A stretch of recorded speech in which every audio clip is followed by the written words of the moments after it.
பிரைஸ்தலார். இப்பொழுது கடந்த நாட்கள் முழுவதும் நம்மளை ஆண்டவர் கண்மணியை போல பாதுகாத்து இந்த நாளை ஆண்டவர் கூட்டி கொடுத்த தயவுக்காக இயேசப்பாவுக்கு கொடான சோதனத்தை ஏறெடுக்கிறோம். இந்த நாளிலே குணசாலியான ஸ்திரீயை குறித்து பார்ப்போம். குணசாலியான ஸ்திரீ தன் குடும்பத்தை கட்டுகிறாள். குணசாலியான ஸ்திரீயாக இல்லாதவளோ குடும்பத்தை அழிக்கிறாள். அவள் கட்டமாட்டாள், குடும்பத்தை அழிக்கிறாள் என்று சொல்லி இந்த நாளிலே இந்த வேத புஸ்தகத்தில் பற்றி அதுக்கு பார்ப்போம்.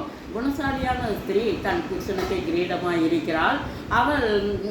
அவள் தினமும் அதிகாலை நேரத்திலே அவள் எழுந்து தன் புருஷனையும் தன் பிள்ளைகளையும் நன்றாக கவனித்து கொள்கிறாள். பிறகு தன்னுடைய புருஷனுக்கும் தன்னுடைய பிள்ளைகளுக்கும் ஆகாரம் செய்து கொடுக்கிறாள். அவள்தான் குணசாலியான ஸ்திரீ என்று சொல்லி நம்ம இந்த பரிசுத்த வேதாகமத்திலே நாம் பார்க்கிறோம். அவள் தன்னுடைய புருஷன் சம்பாதிப்பதனால் அவள் ஹவுஸ் ஒய்ஃபாக அவள் இருக்கிறதுனாலே அவள் என்ன செய்கிறாள், காலையிலிருந்து சாயந்தரம் வரையிலும் சும்மாவே இருக்கிறதுனால ஒரு வயல் நிலத்தை அவள் காசு கொடுத்து ஒரு வயல் நிலத்தை அவள் வாங்குகிறாள். அந்த வயல் நிலத்திலே அவள் தன்னுடைய குடும்பத்துக்காக அதிலே கடினமாக பாடுபடுகிறாள். தன்னுடைய குடும்பத்தை நன்றாக நடத்தணும் என்று சொல்லி அவள் பாடுபடுகிறாள்.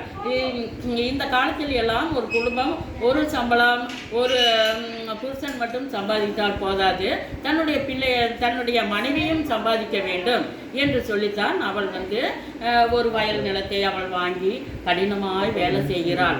அது தன்னுடைய குடும்பத்துக்கு ஒரு ஆதாரமாக காணப்படுகிறது.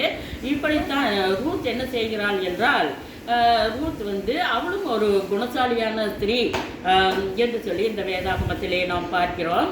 அவள் தன் மாமியாரை விடாப்பிடியாக பிடித்திருக்கிறாள்.